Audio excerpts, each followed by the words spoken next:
안녕하세요. DJ 미아입니다. 오늘의 사연 시작해보겠습니다. 저는 돌싱입니다.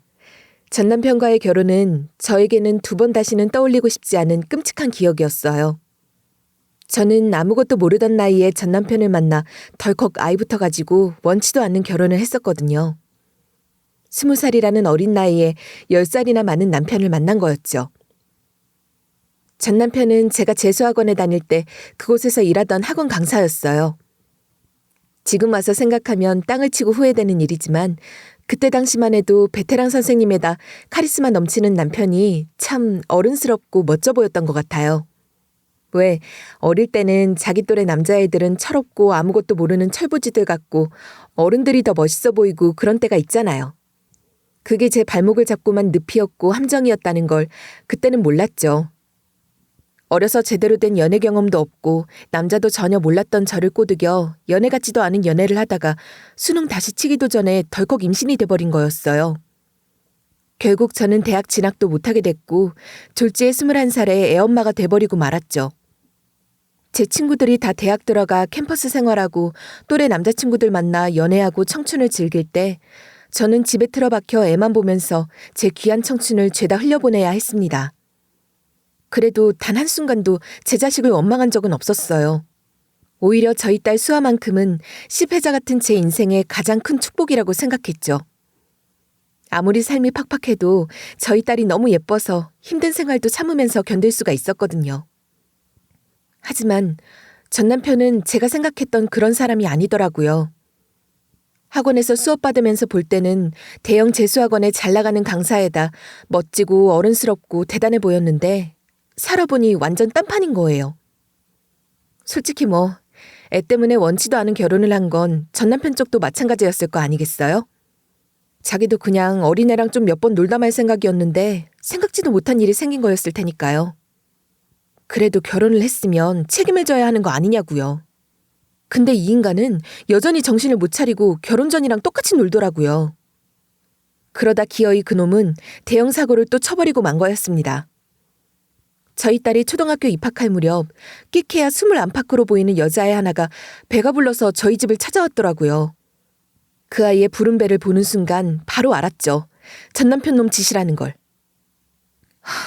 너 몇 살이니? 21? 22? 재수학원에서 만나 사고 친 거니? 20살이요. 선생님이 자꾸 저를 피하셔서 얘기하려고 왔어요. 저 이제 벌써 6개월이라 너무 무서워서요. 20살? 기가 막혀. 가장 기가 막혔던 대목은 그 여자애가 20이라는 거였어요. 그때는 연초였고 그렇다는 말은 임신 당시엔 그 여학생은 아직 20도 안 된 나이였다는 말이 되잖아요. 재수생이긴 했지만 빠른 년생이라 아직 성인도 되지 않은 애랑 바람이 났던 거였죠. 난 진짜 몰랐어. 난 당연히 성인인 줄 알았지. 누가 너 빠른이니? 이런 거 물어보고 만나나? 전 남편은 그 사실을 몰랐다고 당연히 성인이라고 생각했다면서 지금은 생일이 지나 성인이라고 하는데 그걸 지금 변명이라고 하고 있는 건지 참 한숨밖에 안 나옵디다. 야, 네가 그러고도 인간이야? 나 건드린 걸로도 모자라서 이제 미성년자까지 건드려? 네가 그러고도 선생이야? 아무리 돈에만 눈이 멀었다고 해도 그렇지 어떻게 너 같은 게 애들을 가르치니? 야, 내가 너 절대 가만히 안 둬. 너 같은 건 세게 대어봐야 정신을 차리지. 내가 너 학원가에 싹 다 소문을 내줄 거야. 절대 이 바닥에 발 못 붙이게 해줄 거라고. 저는 기가 딱 차서 네가 인간이냐고 퍼부어댔고 학원가에 소문 다 내서 절대 일 못하게 해주겠다고 흥분에 쏘아댔어요. 애초에 가정에 충실한 인간도 아니었기 때문에 당연히 이혼도 불사할 생각이었고요. 그러자 전 시가에서는 제 입을 막으려고 안달이 났죠. 이혼하는 조건으로 이거 너 주마. 그러니까 입은 다무는 걸로 하자. 저놈 문제투성인 거 내가 왜 모르겠냐. 저런 놈도 내미로써 나도 부끄럽고 쪽팔린다. 그래도 내 자식놈 앞길 틀어막아서야 쓰겠어? 이 건물 네 명의로 돌려주마. 그러니까 그냥 여기서 깔끔하게 접자. 그러죠. 저도 이런 거 하나는 받을 자격 있다고 생각하니까요. 제가 그동안 고생을 좀 했나요? 그리고 어머님도 쪽팔리고 부끄러우신 거 아시면 저놈 어린 여학생들 옆에 두는 일은 시키지 마세요. 뭔 짓을 하고 다니든 그건 지 자유지만 어린애들은 무슨 죄예요? 그 시절 저도 그렇고요. 그래, 안 그래도 학원은 그만두게 할 생각이었다. 집에 돈이 있겠다. 뭐하러 굳이. 전 시모는 조용히 이혼하는 조건으로 건물 하나를 주겠다고 하더군요. 전 남편이 워낙 좋은 학군에서만 자란 금수저라 집에 돈이 꽤 있었거든요. 그 사이에도 여러 가지 일들이 있었지만 결과만 놓고 말하면 결국 저는 그렇게 건물 하나를 받았고 제 딸에 대한 양육권을 모두 가져오고 남편의 귀책 사유를 더 이상 문제 삼지 않는 조건으로 이혼을 하게 됐어요. 그 이후엔 저 혼자 저희 딸을 키우면서 살았죠. 그러다 현 남편을 다시 만난 건 우리 딸 초등학교 졸업식 때였습니다.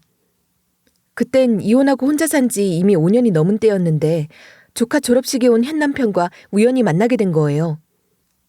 사실 현 남편과 저는 서로가 서로의 첫사랑이었거든요. 저희들은 중학교 3학년 때 같은 학급 친구 사이였어요. 서로 좋아한다 수줍게 말하고 손만 겨우 한번 잡아본 게 전부였지만 저도 그 남자도 서로를 첫사랑으로 기억하고 있었죠. 남편은 처음엔 저도 당연히 조카 졸업식에 온 줄 알더라고요. 그때 아직 저희 나이가 30대 초중반밖에 안 됐으니까 딸이라곤 당연히 생각을 못했겠죠. 실은 조카가 아니라 우리 딸이야. 나 한 번 결혼했었어. 어릴 때 못 모르고 저지른 실수였지. 지금은 딸이랑 나랑 둘이 살고 있어. 그렇구나. 혼자 고생이 많았겠네. 혹시 괜찮으면 시간 될 때 차나 한잔 할 수 있을까? 그동안 우리 못 본 지 오래됐잖아. 고등학교 가면서 공부해야 한다고 멀어졌으니까 한 8년쯤 됐나? 넌 아직 결혼 안 했어? 그렇지 뭐. 왜 안 했는데? 여자친구도 없어? 너만한 여자가 없어서 그렇지 뭐. 사실 나 그동안 가끔 네 생각했었거든. 넌 어떻게 지내고 있을지 궁금했어. 제가 사실 우리 딸이라고 이혼 사실을 고백했는데 남편은 별로 대수롭지 않게 생각하면서 차나 한잔 하자고 하더라고요. 그러면서 저를 아련하게 보는 남편의 모습에 저도 좀 마음이 갔죠. 그렇게 재회한 이후 거듭 몇 번을 만나게 되면서 저희는 자연스럽게 연애를 시작했고 현 남편은 옛날 그때 그 순수한 중3 소년 때처럼 순애보 같은 모습을 많이 보여줬어요. 넌 신경 안 쓰여? 너는 결혼 경험도 없고 애도 없는데 난... 에이, 그런 게 뭐가 중요해. 그리고 난 너랑 수아랑 이렇게 사는 거 너무 보기 좋은데? 진짜 대단하다고 생각하고 존경스럽기도 해. 어린 나이에 쉽지 않았을 텐데. 게다가 수아 너무 훌륭하게 잘 키웠잖아. 얼마나 똑똑하고 똑부러진지 깜짝깜짝 놀란다니까? 남편은 저희 딸이랑도 참 잘 지냈고 저는 아무래도 한 번의 결혼 경험이 있다 보니 그걸 전혀 개의치 않고 이해해주는 남편의 모습에 고마웠어요. 시가에선 처음엔 애 딸린 여자랑 연애한다고 하니까 적극 반대했었어요. 그런데도 남편은 전혀 마음이 흔들리지 않았고 오히려 저희 사이는 단단해졌죠. 그렇게 연애한 지 몇 년이 되니까 오히려 시가에서 슬슬 결혼 얘기를 꺼내기 시작하더라고요. 마음에 들어 허락한 교제는 아니다만 연애할 만큼 하고 사귈 만큼 사귀고 했으면 이제 합칠 때도 되지 않았냐? 어차피 헤어질 생각도 없어 보이고 적지도 않은 나이고 하니 기왕이면 그냥 합치고 살아라. 그게 보기에도 좋지 않겠냐 이 말이야. 재혼 생각이 전혀 없던 건 아니었지만 저에겐 일단 저희 딸의 의사가 제일 중요했어요. 딸에게 의견을 물었죠. 딸은 당시 우리 남편을 삼촌이라고 불렀었는데 저더러 준우 삼촌이 좋긴 하지만 결혼은 잘 모르겠어. 아빠라고 부를 자신은 아직 없는 것 같아. 결혼 아직은 안 하면 안 돼, 엄마? 라고 하더라고요. 저는 딸의 말을 듣고 결정했어요. 결혼을 하게 되든 안 하게 되든 일단 저희 딸이 성인이 될 때까지로 모든 결정을 미루기로 한 거였죠. 나한텐 너도 너무 중요하지만 우리 수아가 훨씬 더 중요해. 혹시라도 수아한테 조금이라도 불안감이 가거나 혼란스러움을 일으킬 일이라면 난 절대 안 해. 그러니까 결혼은 나중에 가서 생각해보자. 우리 수아 몇 년만 있으면 대학도 갈 거고 그때 가서 생각해봐도 너무 늦진 않을 거야. 우리 아직 젊잖아. 이런 날 너도 이해해줬으면 좋겠어. 결혼을 하고 싶어 했던 남편도 그런 제 생각을 존중하고 이해해줬고, 그렇게 저희는 연애만 7년을 넘게 하다가 딸이 대학에 입학하고 난 뒤에야 결혼해 살림을 합치게 됐습니다. 시가에서는 물론 난리가 났었죠. 남편한테 너는 자식 볼 생각도 없냐, 그래도 식이라도 좀 젊을 때 먼저 올리는 게 어떻냐 하며 마음에 안 들어하는 티를 많이 내더라고요. 그런데 남편은 자식에는 뜻이 전혀 없고 그냥 우리끼리 오붓하게 살고 싶다는 주의였어요. 요즘 말로 욜로인 거죠. 인생은 한 번뿐이니까 뭐든 그냥 원하는 대로 살겠다는 주의로 사는 사람이었어요. 저도 아이를 낳은데 후회는 없지만 아이 키우면서 제 젊은 시절을 다 보냈던 터라 아쉬움이 전혀 없진 않았으니까. 또 애를 키우느라 남은 시간을 쏟는 건 막막하게 느껴지더라고요. 둘째를 또 갖는다는 건 생각만 해도 안 돼 싶었죠. 그래서 남편이랑 저는 저희 딸 다 키워놓고 나면 같이 여행도 다니고 문화생활도 즐기면서 청춘처럼 지내자고 했었어요. 어릴 때 봤던 것도 있었고 또 연애하면서도 오랜 시간 쭉 봐왔지만 남편은 참 착하고 좋은 사람이었어요. 결혼할 때도 고마운 게 참 많았죠. 저한테는 아픈 엄마도 계셨거든요. 저한텐 너무 소중한 엄마지만 솔직히 저에게 딸이 있는 것도 아픈 부모님이 계신 것도 배우자에게는 혹처럼 여겨질 수 있는 일이기는 하잖아요. 그런데도 남편은 그걸 모두 이해해줬어요. 저희 엄마는 원래도 고지혈증에 고혈압이 좀 있으셨는데 몇 년 전 뇌졸중이 왔었거든요. 위험한 고비는 넘겼지만 후유증이 남았고 혼자 걷고 움직이는 게 어려워서 당시는 저희 오빠네에서 살고 계신 상태였죠. 하지만 엄마가 병원에 가고 진료받고 할 때는 제가 많이 움직였단 말이에요. 아무래도 오빠는 바쁘고 새언니한테 맡기긴 너무 미안한 일이잖아요. 가뜩이나 엄마 모시고 사느라 스트레스도 클 텐데. 그래서 제가 엄마 돌보는 시간도 많이 내야 했고 신경도 많이 써야 했어요. 그런데도 남편은 전혀 개의치 않고 선뜻 결혼하자고 한 거죠. 그게 제 입장에선 참 고맙고 미안한 일이었습니다. 사실 가뜩이나 제 쪽은 재혼인데다 애까지 있지, 더구나 아픈 친정엄마까지 있다고 하니 시가에선 시선이 곱지 않았어요. 하지만 남편이 시모한테 애교를 떨어가며 설득을 하더라고요. 에이 엄마, 아들 못 믿어? 아들이 뭐 괜히 아무나 붙잡고 결혼한다고 하겠어? 우리 오여사 아들을 그렇게 몰라? 지 어머님 그렇게 심각하게 아프신 것도 아니고 충분히 혼자 생활도 잘하셔. 가끔 병원에만 모시고 가면 되는 건데 뭘. 걱정할 거 하나도 없어. 아이고, 내가 내 배로 낳은 내 새끼를 못 믿으면 누굴 믿겠어. 난 그냥 우리 아들이 고생할까 싶어 걱정이 돼 그러는 거지. 그때도 시모한테 살살 앵기며 애교를 떠는 남편을 보면서 좀 많이 살가운 아들이네 싶긴 했는데 결혼을 하고 같이 살다 보니 남편은 생각보다 더 마마보이 기질이 많은 사람이더라고요. 좀 놀라울 만큼. 왜 연애할 때는 절대 모르고 같이 살아봐야만 알 수 있는 것들이 있잖아요. 7년이란 짧지 않은 시간을 만났지만 전 남편이 그렇게 집안일에 무능한 사람일 거라고는 생각도 못했었어요. 저흰 늘 밖에서만 만났고 밖에서야 언제나 겉으로 보기엔 번듯해 보이고 어른스러워 보이니까 그런 줄로만 알았죠. 이래서 사람은 같이 안 살아보면 절대 모른다고 얘기를 하나 봐요. 웬걸? 결혼해놓고 보니 손 하나 까딱을 안 하는 거예요. 뭐 딱히 남자라고 거들먹거리거나 가부장적이라거나 그런 남자는 아닌데 그냥 집안일을 해야 된다. 이런 생각 자체가 없는 사람이었어요. 왜 그런 인간들 있죠? 화장실은 자동으로 항상 깨끗해져 있는 줄 알고 쓰레기통은 늘 새 걸로 채워져 있는 줄 아는 그런 스타일 말이에요. 누군가는 뒤에서 다 고생을 하고 살피니까 깨끗하게 집이 유지되는 거라고는 생각도 못하는 그런 남자. 40년이 넘게 시모랑 같이 살았으니 시모가 남편을 그렇게 키운 거죠. 나이가 먹었으면 사람이 자취도 한번 해보고 자기 스스로 자기 집 청소도 해보고 변기도 닦아보고 그런 걸 해봐야 이게 얼마나 힘든 건지도 알고 철도 돌고 할 텐데 남편은 그냥 시모가 해주는 뜨끈한 밥 먹고 왕자 대접만 받고 살아왔나 보더라고요.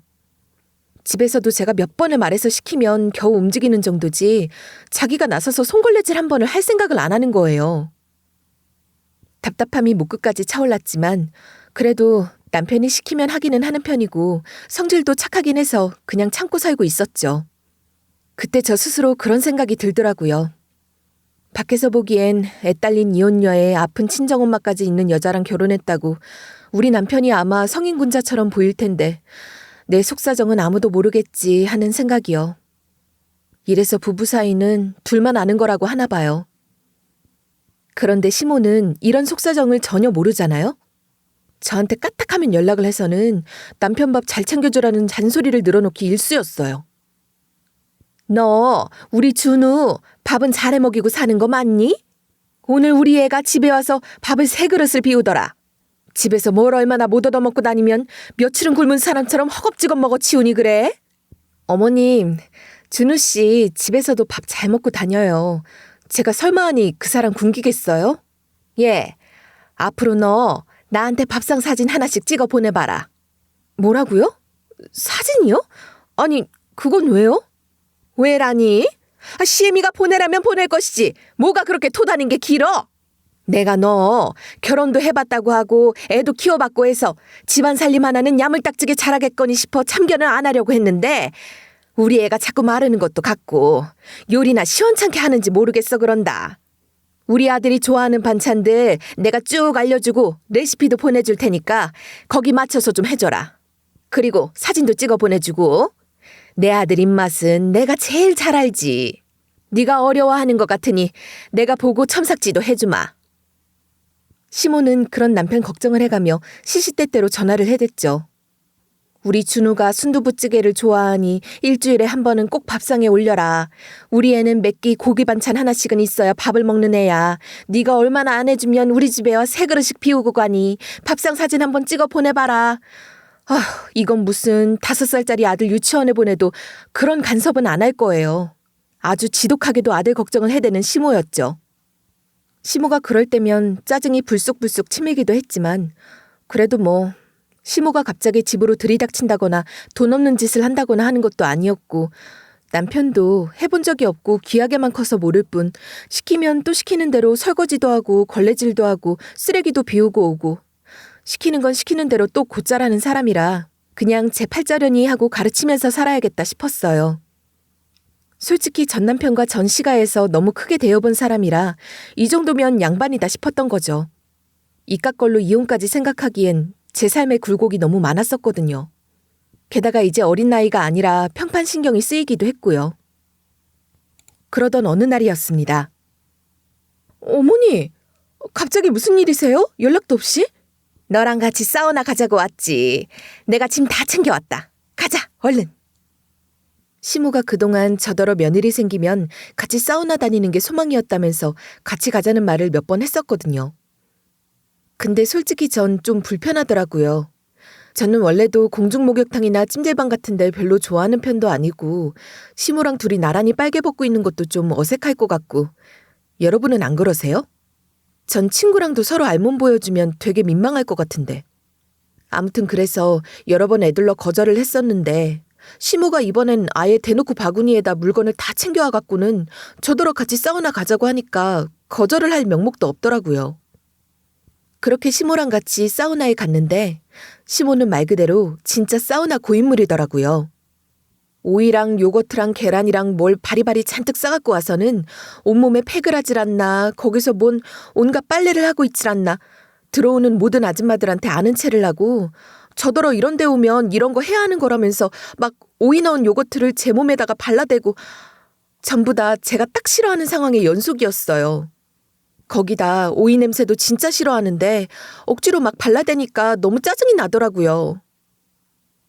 이런 걸 팍팍 발라줘야 피부도 뽀얘지고 그러는 거야. 넌 나이치고 애가 피부가 좀 탁하더라. 내 피부 좀 봐봐라. 어디 나가면 사람들이 내 나이로 안 보고 다 10살은 어리게 보는 이유가 뭐겠니? 그게 다 피부가 좋아서 그런 거야. 여자한텐 뭐니 뭐니 해도 피부가 제일 중요한데 너도 이제 신경도 좀 쓰고 해야지. 이제 어린 나이도 아니잖니? 안 그래?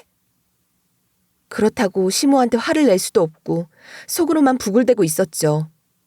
가뜩이나 오기 싫은 사우나였는데 이런 상황까지 되니 그냥 시간이 빨리 가기만 바라면서 참고 있던 와중이었습니다. 이때만 해도 저는 잠시 뒤 무슨 일이 일어날지는 상상조차 못하고 있던 상황이었죠. 제가 태어나서 한 번도 상상해 본 적도 없던 망신, 개망신을 당할 거라고는 말입니다. 사건은 제가 시모 때문에 억지로 팩을 하느라 뒤늦게 탕에 몸 담그고 나와 샤워를 할 때 일어났어요. 밖에서 갑자기 소란이 생겨 나가봤더니 시모가 저보다 한 10살 정도 나이가 있어 보이는 손님 한 명이랑 시비가 붙었더라고요. 왜 발뺌을 하고 있어, 이 아줌마가? 아줌마가 방금 여기서 내 반지 가져간 거 맞잖아요. 두 눈으로 똑똑히 봤는데 어디서 발뺌이야? 난 안 가져갔대도 그러네. 증거 있어? 증거 있냐고? 증거? 지금 증거라 그랬어? 당신 거기 주머니 털어봐.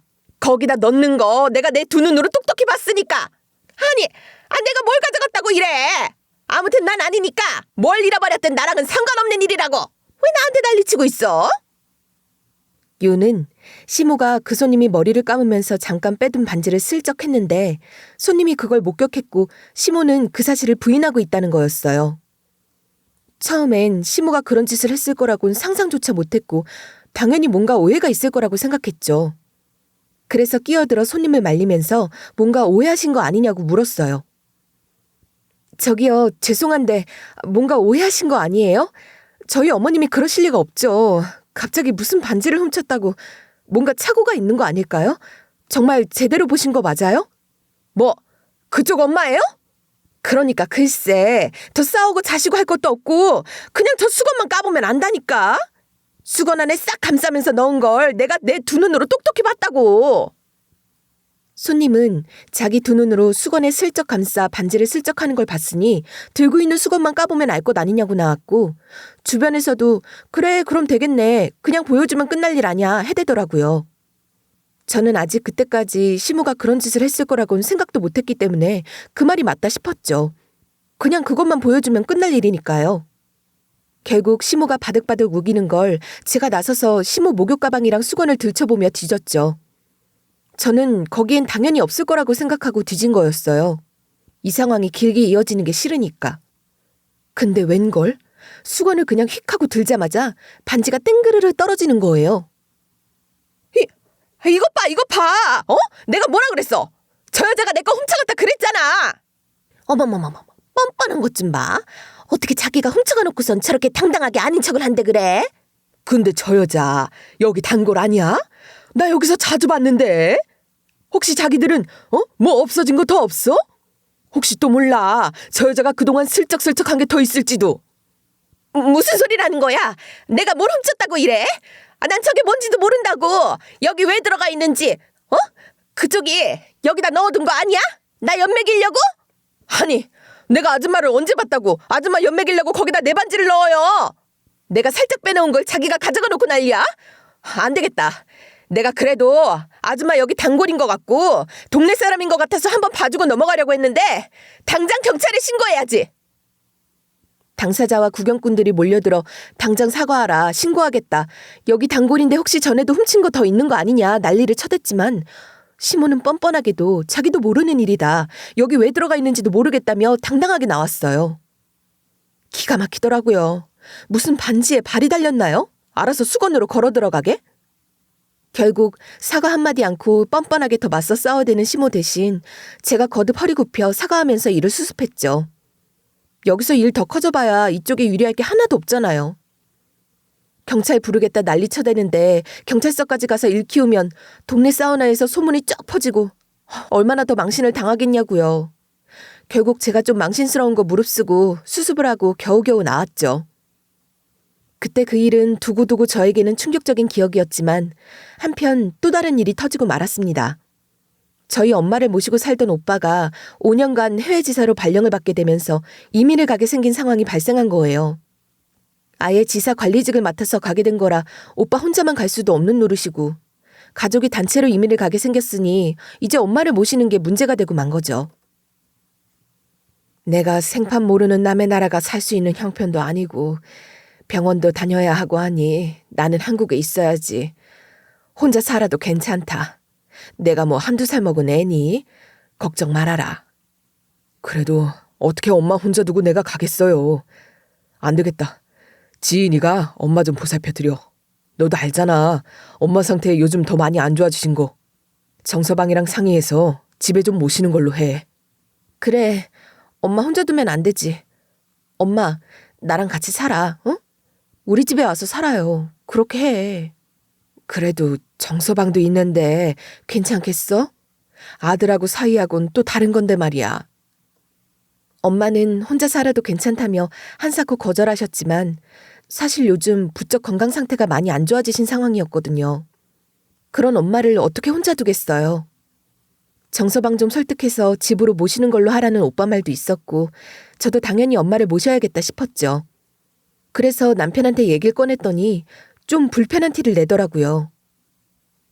그래, 상황은 이해하겠는데 솔직히 장모님이랑 같이 지내는 게 내 입장에선 편하진 않지. 아무래도 신경이 많이 쓰일 거 아니야. 아무리 방에 계신다고 해도 말소리 하나하나 다 들릴 테고 뭐 편하게 나싯바람으로 돌아다니기를 하겠어. 뭘 하겠어. 솔직히 당신도 우리 엄마 모시고 살라고 하면 싫을 거 아니야. 내가 나쁜 거 아니잖아. 그치? 그럼 그래서 당신한테 양해를 구하는 거잖아. 엄마 상태 좀 더 좋아지실 때까지만 모시고 싶어. 오빠가 돌아오면 그때 또 오빠가 다시 엄마 케어해줄 수도 있는 문제고 말이야. 그러니까 당신이 좀 마음 좀 돌려주라.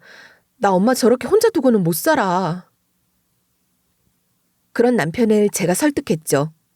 오빠 갔다 오는 게 5년이니 그동안만 모시고 싶다고. 사실 대놓고 불편한 티를 내는 남편에게 좀 서운하긴 했지만 남편 말대로 저도 만약 아픈 시모 모시고 같이 살자고 하면 싫은 마음은 들 테니까 이해가 전혀 안 되는 건 아니었어요. 그리고 사실 그동안 남편이 엄마한테 못한 것도 아니었고 제가 건물 관리를 맡아서 해야 하는데 엄마 모시고 병원 다니느라 워낙 바빠서 결혼 후엔 남편이 저를 대신해 상가 건물 관리도 아예 도맡아 해주고 그동안 저 대신 고생을 많이 한 것도 사실이었거든요. 그럼 여보, 내 건물 당신 이름으로 돌려줄게. 엄마 모시는 거 고마우니까 그 조건으로. 당신도 손해보는 거 없잖아. 어때? 고민 끝에 저는 제 이름으로 된 건물을 남편 이름으로 돌려줄 테니 엄마를 모시자고 제안했어요. 사실 그동안 관리도 남편이 다 해왔고 아픈 장모 모시는 게 사위로서 여간 불편하고 힘든 것도 아닐 테니 저로선 고마움과 미안함에 통 큰 제안을 한 거죠. 남편은 그제야 화색이 돌더니 당장 모시자고 하더라고요. 건물 하나에 이렇게 사람이 달라지나 싶었지만 뭐 한두 살 먹은 아이들도 아니고 다들 자기 입속 챙기며 사는 성인들이니 이해가 안 되는 것도 아니었죠. 그리고 그 건물은 언젠가 남편 목도 떼어줘야겠다고 생각을 한 건물이긴 했었어요. 제가 바쁘다 보니 건물 관리를 남편이 몇 년 동안 아예 도맡아시피 해서 해주고 있었으니까요. 그렇게 해서 건물을 남편 명의로 돌려놓게 됐고 저는 엄마를 집으로 모시게 됐어요. 그런데 처음엔 건물명이 자기 거 됐다고 신나있던 남편이 막상 엄마를 집으로 모시니까 불편한 기색을 다 못 감추더라고요. 제가 건물 준다니까 세상 신나있다가 막상 엄마 모셔서 조심해야 될 것들도 생기고 하니까 불편하다 이거죠. 그런 남편한테 좀 어이없는 상황이긴 했지만 저는 다른 일들 때문에 정신이 없던 터라 남편 불편함까지 챙겨줄 겨를은 없었어요. 그런데 어느 날 외출했다 집에 왔더니 엄마가 안 보이더라고요. 몸 불편하신 분이 어디 나갈 리도 없는데 분위기 자체가 뭔가 허전했습니다. 엄마 물건들도 안 보였고 말이죠. 남편한테 물었죠. 뭐야? 엄마 어디 가셨어? 몸도 안 좋으신 분이? 내가 요양원에 모셨어. 뭐? 그게 무슨 소리야? 요양원에 모시다니? 누구 맘대로 우리 엄마를 요양원에 모셔! 아니 글쎄 저희 엄마를 요양원에 보냈다는 거예요, 이놈이. 솔직히 말해서 지금 너도 힘들고 나도 힘들잖아. 나 진짜 장모님 앓는 소리 듣기 싫어 죽겠어. 그리고 너 우리가 연애를 너무 오래 해서 착각하나 본데 우리 이래봬도 신혼이야 신혼. 근데 신혼인데 남자 쪽에서만 희생해야 되고 늙은 장모랑 같이 살기까지 해야 되는 건 너무한 거 아니냐? 솔직히 이혼료 받아준 것만으로도 감사해야지. 어떻게 이런 짐덩이까지 나한테 들이미냔 말이야. 내가 그래도 처음엔 그냥 이해해보려고 했는데 도저히 못 참겠더라. 그래서 그냥 모시고 왔어. 장모님도 솔직히 그게 더 마음이 편할걸? 너 미쳤구나. 내 건물까지 받아놓고 이렇게 뻔뻔하게 나오겠다 이거야? 이제 받을 거 다 받았다 이거지? 어떻게 어디 들어갈 때랑 나올 때가 이렇게까지 다르니? 뭐, 네 건물?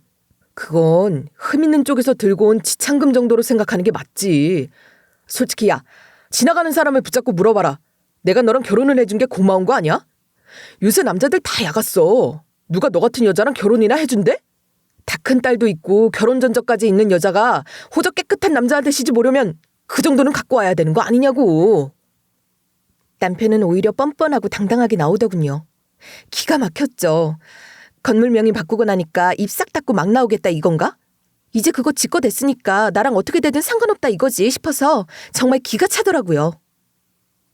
욜로 운운하면서 그 나이 먹도록 장가 안 간 건 살기 힘들어서 그랬나 보다 싶기도 하고 일만 하며 살다 보니 세월이 흘렀다는 말만 믿었는데 이제 생각해보니 그게 전부는 아니었어요.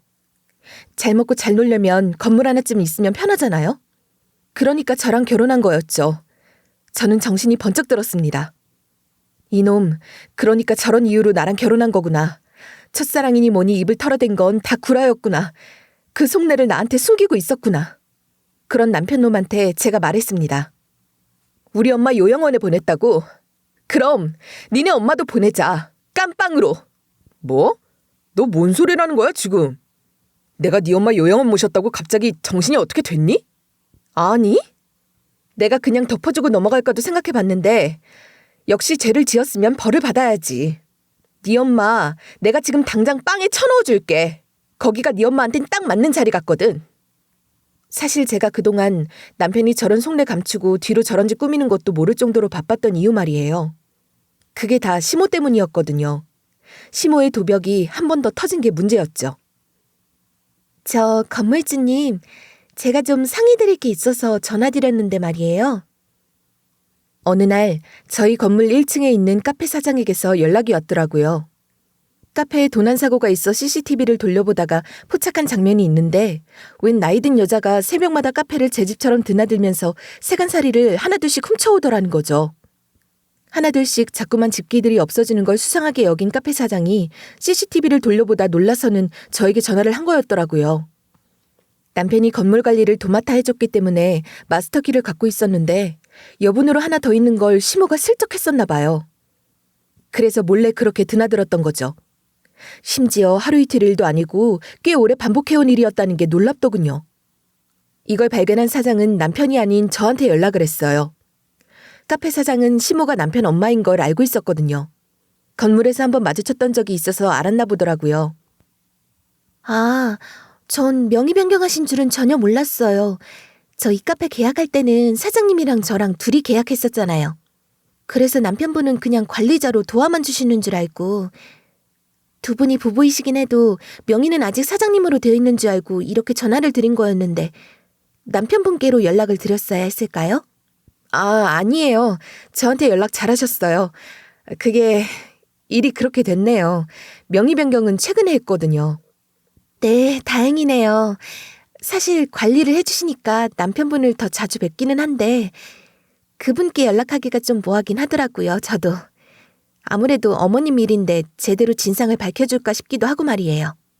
그래도 사장님은 한 달이 건넌 분이니까 좀 더 제대로 처리가 되지 않을까 싶어서 연락을 드린 거였어요. 시어머님 되시는 분이 저희 가게에서 훔쳐가신 것들 솔직히 뭐 그렇게 엄청난 건 아니지만 저희한텐 되게 중요한 거거든요. 그게 다 저희 가게 자산인 거고 하나하나 다 공들여서 산 건데. 네, 그럼요. 알죠. 당연히 안 되는 거죠. 이후 카페 사장과 얘기를 나누면서 알게 된 사실인데 단순 절도 정도는 벌금형으로 끝날 수 있지만 이 경우는 야간 주거 침입 절도죄가 되기 때문에 실형으로도 이어질 수 있다고 하더라고요. 저도 바로 연락드리기 전에 좀 서치를 해봤어요. 사장님이 어떻게 나오실지도 모르겠기도 하고 저도 나름 대비를 할 필요가 있을 것 같아서요. 근데 이 경우는 야간 주거 침입 절도죄에 해당되는데 이 경우엔 벌금형이 없대요. 바로 집행유예 내지 실형이라고. 솔직히 저도 웬만하면 일 안 키우고 넘어가고 싶긴 한데 이건 한두 번 있었던 일도 아니고 솔직히 죄질이 좀 나쁘다 생각이 들더라고요. 그래서 전 좀 제대로 처리를 하고 싶거든요.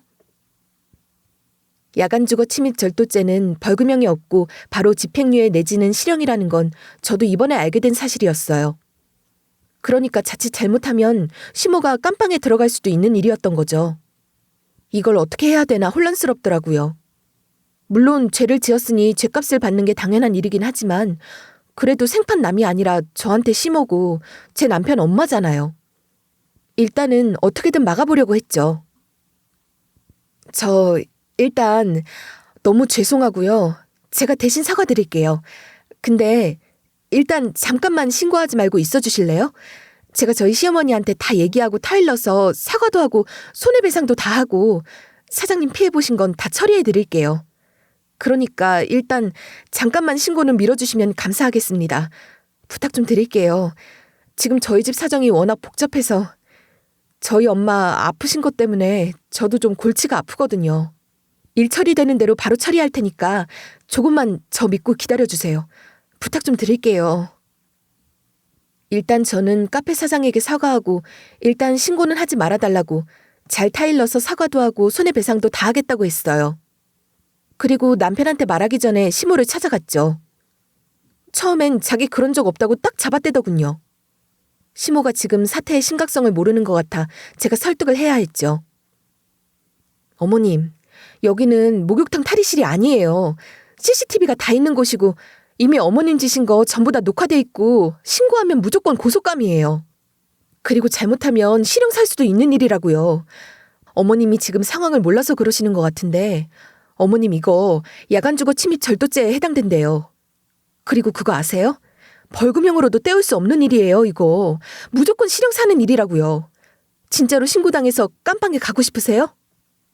그러자 시모가 펄쩍펄쩍 뛰기 시작했어요. 안 된다. 그건 안 돼. 우리 준우가 알면 안 돼. 지혜미가 도둑년인 줄 알면 절대 안 된단 말이야. 얘, 한 번만 받아오. 어? 어떻게 수습 좀 안 되겠냐? 내가 절대 경찰에는 가면 안 되는 사정이 있다. 어? 절대 경찰에 가면 안 된다는 시모는 알고 보니 절도 이력이 화려한 사람이더군요. 결혼 전에 이미 절도전과 산범이었고 결혼 후에도 여러 번 경찰서를 드나든 적이 있다고 하더라고요. 절도죄로 웬만해서는 징역까진 잘 안 사는데 시모가 또 엄청 큰 걸 훔치는 건 아니었나 보더군요.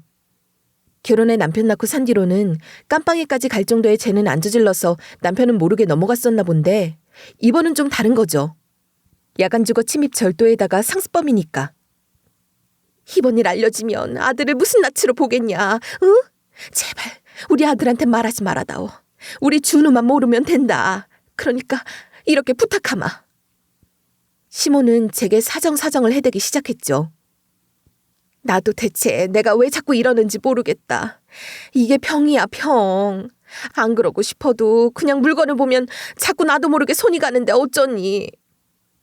그러면서 훔친 것들 중에 팔아먹은 것도 있고 갖고 있는 것도 있고 하니 잘 설득해보면 되지 않겠냐면서 자기가 카페 사장한테 빌어보겠다고 저더러 제발 그때까지만 좀 기다려달라고 사정을 하는 거예요. 이게 그냥 이렇게 대충 덮고 넘어갈 사안은 아니었고 저도 고민이 됐죠. 그런데 본인 일도 바쁜데 그 와중에 제 건물 관리까지 대신해주고 저희 엄마까지 모시고 살아주는 남편이라 일단 더 큰 충격을 안겨주고 싶지 않아 말을 안 하기로 했죠. 그리고 카페랑 합의를 주선해 잘 처리하도록 하기로 한 거고요. 그런데 빠른 시간에 얼른 사과하라고 했는데 시모는 사과를 차일피일 미루면서 은근슬쩍 제가 나서서 덮어주고 해결해주기를 바라는 거예요. 가서 그런 말을 하기가 부끄럽다나 뭐라나. 아니, 부끄러운 건 지가 죄 지은 게 부끄러운 거 아니냐고요. 그러면서 그거 솔직히 다 해서 얼마 되지도 않는데 무슨 깜빵을 보내려고 하냐면서 카페 사장더러 오히려 인정머리 없다고 하는 거예요. 무슨 못 모르는 소리를 하나 싶어 저는 시모에게 그것도 설득하는 중이었죠. 근데 일이 이렇게 됐으니 더 이상 저는 시모를 봐줄 필요가 없지 않겠어요? 카페 사장한테 곧장 연락을 했죠. 네, 사장님, 저예요. 그냥 저희 어머님 바로 신고해 주실래요? 사과할 마음도 없고 합의할 생각도 없나 봐요. 그냥 법대로 진행하는 게 나을 것 같아요. 제가 착각을 좀 했네요. 말로 해서 말을 들을 인간들이 아닌 걸 몰랐네요. 그러자 남편은 옆에서 그게 무슨 소리냐고 우리 엄마를 뭘로 신고하냐고 난리였고 곧이어 시모는 거품 물고 전화를 해오더군요. 내가 우리 아들 모르게만 하라고 곧 수습하겠다고 했는데 그 새를 못 참고 쪼르르 가서 일렀냐? 시모는 난리를 쳐댔고 남편은 이게 대체 어떻게 된 거냐고 엄마가 무슨 짓을 했길래 경찰에 신고를 하냐고 하고 시모는 또 남편더러 아니라고 오해라고 해대고 결국 그 소란 중에 카페 사장은 경찰에 신고를 했고 결국 시모는 경찰로 넘겨지게 됐죠.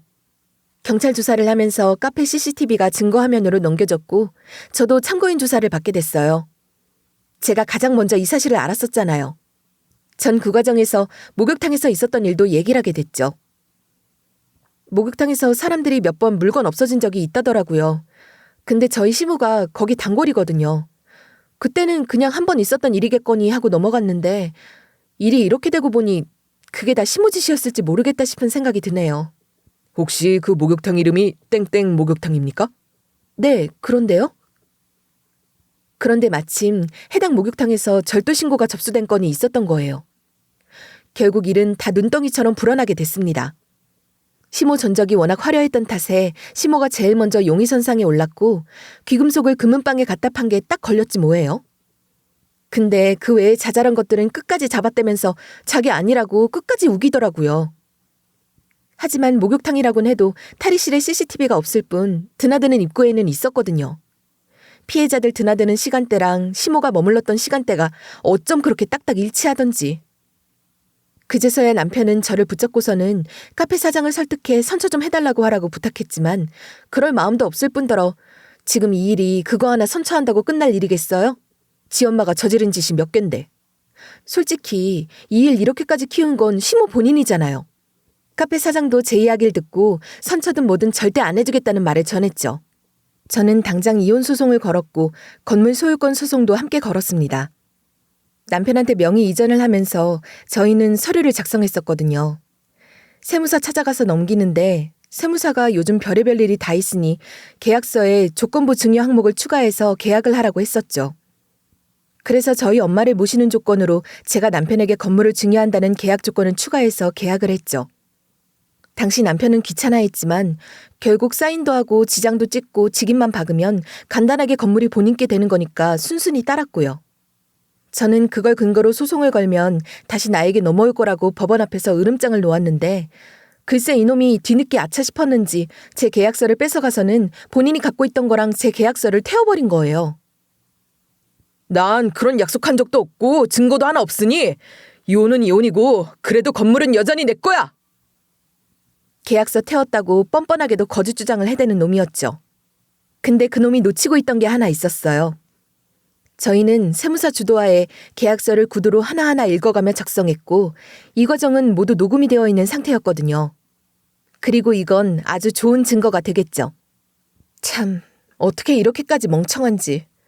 집안일 하나 제대로 해본 적 없고 모든 건 엄마가 다 뒤에서 처리해주는 마마보이였으니 그냥 사고 자체가 엄청 단순하고 멍청하기 짝이 없던 거예요. 계약서만 훼손하고 오리발 내밀면 될 줄 알았나 보죠.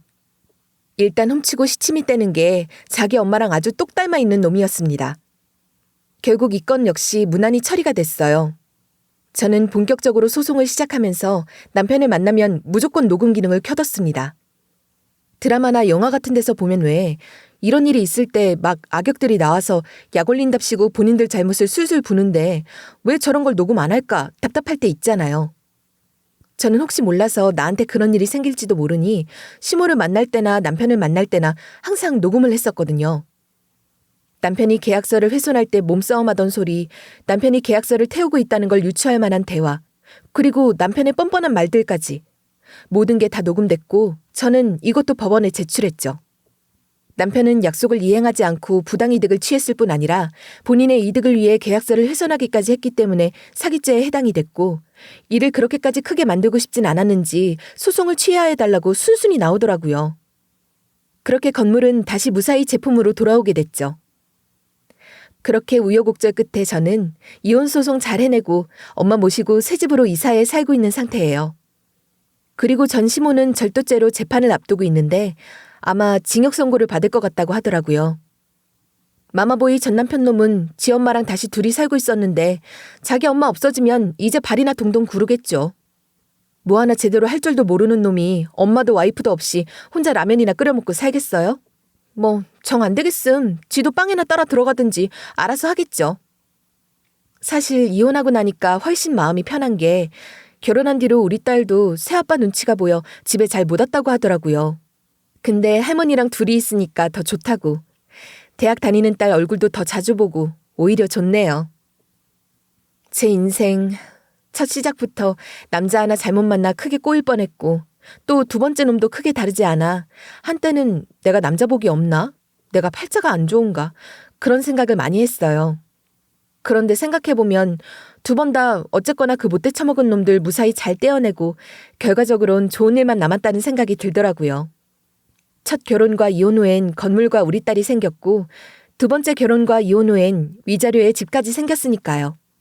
그리고 무엇보다 두 번 다시는 남자놈들에게 당하지 않을 지혜까지 생겼으니 더 아니겠어요? 그렇게 생각해보려 합니다. 혹시나 이 사연을 듣는 분들 중 어린 분들이 계시다면 여러분들은 저처럼 똥인지 된장인지 굳이 찾아가서 찍어 먹어보지 마시고 그냥 알아서 술술 똥 잘 피해 가시길 바라고요. 지금까지 들어주셔서 고맙습니다.